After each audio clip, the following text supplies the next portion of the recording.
Big boss Malayalam season 7 അങ്ങനെ ഇന്ന് നമ്മുടെ അനീഷും ആര്യനും തമ്മിലൊരു ഗംഭീര ഫൈറ്റ് ബിഗ് ബോസ് ഹൗസിൽ ഉണ്ടാവുന്നുണ്ട്.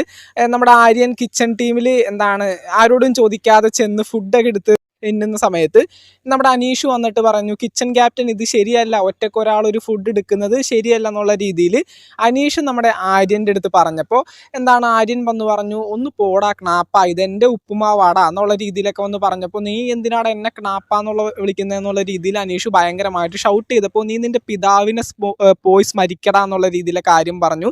പിതാവ് എന്നുള്ള വാക്കിൻ്റെ അർത്ഥം എന്താണെന്ന് അറിയോടാ എന്നുള്ള രീതിയിൽ അനീഷൊക്കെ ഒരുപാട് കാര്യങ്ങൾ അവിടെ ചോദിച്ചു. പിന്നെ അതുപോലെ തന്നെ ഈ പറയുന്ന ഫസ്റ്റ് നമ്മുടെ അനീഷിൻ്റെ ഒപ്പം തന്നെ ആയിരുന്നു എല്ലാവരും, എല്ലാ കണ്ടസ്റ്റൻസും പറഞ്ഞു നീ അനീഷിനെ ക്നാപ്പ എന്ന് വിളിച്ചത് ഞങ്ങൾ കേട്ടതാണെന്നുള്ള രീതിയിൽ നോറയൊക്കെ അവിടെ ഇരുന്ന് പറയുന്നുണ്ട്.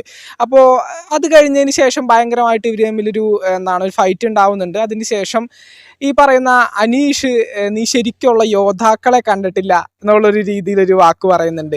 സത്യം പറഞ്ഞിട്ടുണ്ടെങ്കിൽ ആ ഒരു സമയത്ത് എല്ലാ കണ്ടസ്റ്റൻസും ഭയങ്കരമായിട്ട് അനീഷിനിട്ട് ഊക്കുന്നുണ്ട്. കാരണം യോദ്ധാക്കളെ കണ്ടിട്ടില്ല എന്നൊക്കെ വന്ന് പറയുമ്പോൾ നമ്മുടെ മസ്താനിയൊക്കെ അവിടെ ഇരുന്ന് ഇതെന്താ ബാഹുബലിയാണോ, ബാഹുബലിയൊക്കെ പോലെ. അപ്പോൾ തന്നെ ആര്യൻ സോഫയുടെ മേലേക്ക് നിന്നിരുന്ന് മാ ഹിഷ്മതി ടാറ്റടാ എന്നൊക്കെ പറഞ്ഞുകൊണ്ട് ഭയങ്കരമായിട്ട് കിടന്ന് അങ്ങനെ അനീഷിനിട്ട് ഭയങ്കരമായിട്ട് ഊക്കുന്നുണ്ട്. കാരണം മറ്റൊന്നുമല്ല, അനീഷ് നമുക്ക് അറിയാം, അനീഷ് ഒരു സാഹിത്യകാരനാണ്, പുള്ളിക്കാരൻ ഒരു ബുക്ക് എഴുതിയിട്ടുണ്ട്. ആ ഒരു രീതിക്കായിരിക്കും അനീഷ് പലപ്പോഴും സംസാരിക്കുന്നത് ബിഗ് ബോസ് ഹൗസിൽ.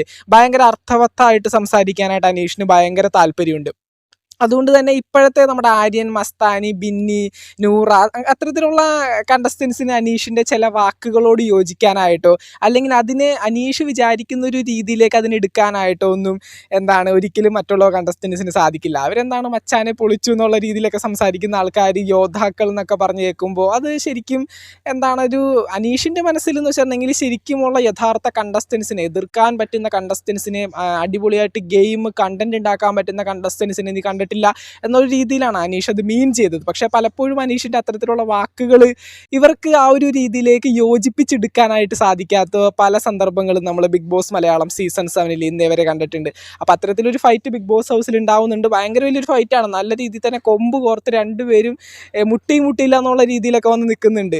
എന്തൊക്കെയാണെങ്കിലും നമുക്ക് ഇന്നത്തെ എപ്പിസോഡിൽ അത് കാണാനായിട്ട് സാധിക്കും. ബിഗ് ബോസ് മലയാളം സീസൺ 7 മറ്റൊരു ലൈവ് അപ്ഡേറ്റുമായിട്ട് വീണ്ടും കാണാം. ചാനൽ ഇതുവരെ സബ്സ്ക്രൈബ് ചെയ്യാത്തവരൊന്ന് സബ്സ്ക്രൈബ് ചെയ്ത് സപ്പോർട്ട് ചെയ്യുക. വീഡിയോ ലൈക്ക് ചെയ്ത് കാണുന്നവരെ ഒന്ന് ലൈക്കും കൂടി ചെയ്തേക്കാം. താങ്ക്